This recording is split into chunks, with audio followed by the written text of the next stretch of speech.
My name is Alan Scott and I'm the author of the Storm series set of books. Today I'm going to read a story called Jennifer, Nathanial, Twever and Ardo Go on an Adventure. It's from Stories from a Storm-Filled Night, and I asked a question on my website, which character do you want to see in the next story? Only one person replied, hello Lisa, and she said she wanted to hear a bit about Ardo. So the choice was really this story or the short story When Ardo Met Ozzy, but I think this one more people will enjoy, and it gives a bit more background to knowledge these four characters. So here we go. This is Jennifer, Nathanial, Twever and Ardo Go on an Adventure by Alan Scott. This story takes place 2 years before the events detailed in the novel Echoes of a Storm. "Do you fancy a nibble of my sausage, sexy?" asked Twever innocently. Jennifer gave Twever a hard stare. "No." "Are you sure? Go on. You know you want a nibble of my sausage." Let me make this quite plain, Twever. I'm not going to nibble your sausage." Twever looked crestfallen for a moment before perking up again. "Natty boy."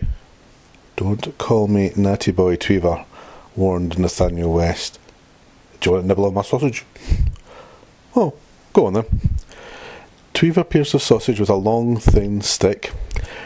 Removing it from the frying pan, which was still sitting on the smouldering embers of the campfire, he handed it over to Nathanial. "Wrap your mouth around that." Nathanial took hold of the stick and bit into the hot sausage. "Good?" Nathanial nodded and smiled. "See, Jennifer, Natty boy likes nibbling on my sausage," grinned Twever, ignoring the dirty looks from both of his companions. "Ardo?" called Twever, as he pierced another sausage with a fresh stick and flicked it high over his shoulder. There was a deep low growl, a sense of movement, and then the sausage vanished in mid-air. Jennifer shuddered. "What?" asked Twever. "That is unnatural." Both Twever and Nathanial gave Jennifer a questioning glance. "You know what I mean," she said defensively.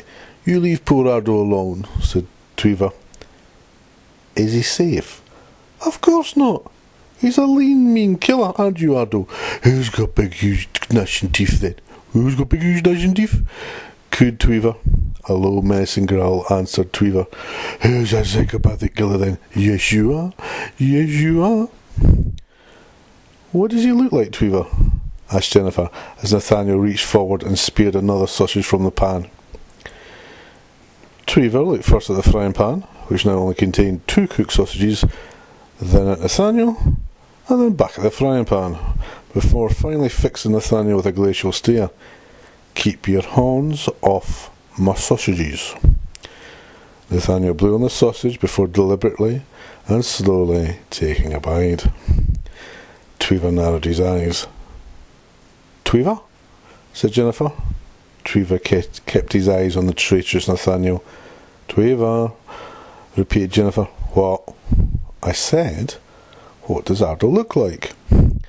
"Well, he looks like..." Twever turned his head to stare at a spot about 6 feet away and shrugged his shoulders. "He looks like... an Ardo." "Twever, what does that mean?" "It means he looks like an Ardo." "You are a most annoying creature," declared Jennifer. "Whatever you say, sexy." "You're also completely intolerable. You know, the angrier you get, the sexier you become, you sexy minx." Jennifer gave a snort of disgust and stood up. "I am going for a walk." "Be careful, it's getting dark," said Nathanial.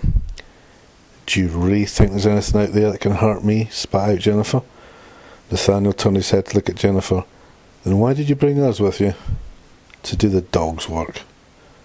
"As always," he replied before returning his gaze to the fire.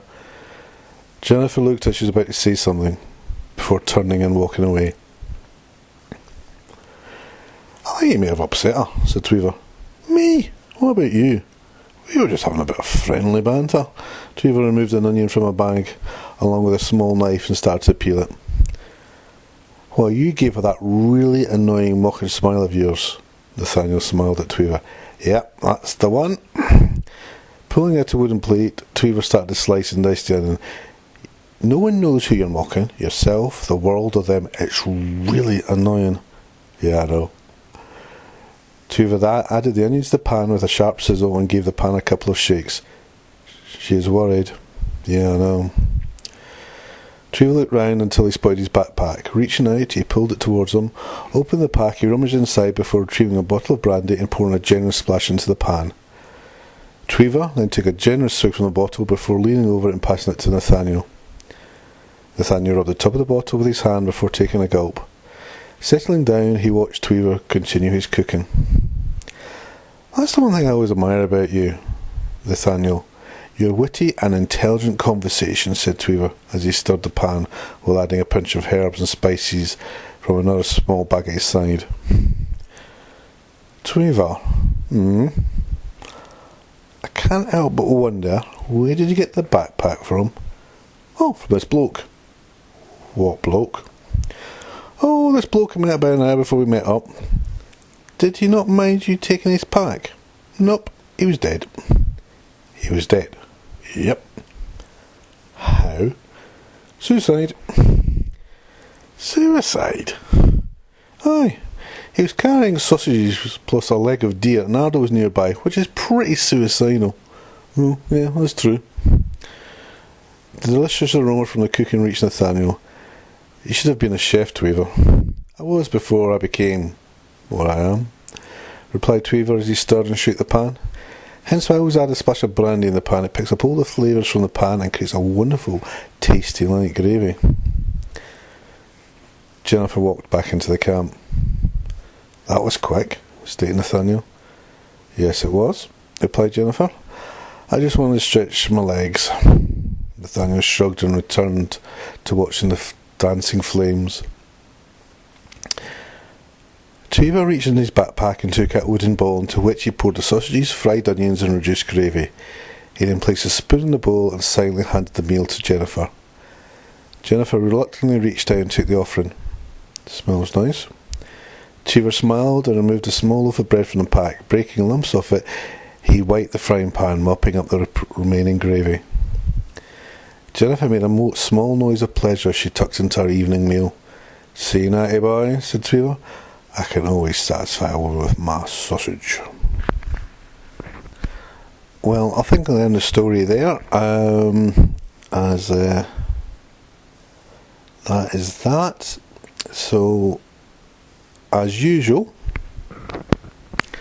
no part of this publication may be reproduced, stored in a retrieval system or transmitted in any form or by any means, electronically, mechanically, photographing, recording or otherwise without the prior permission of the author, i.e. me.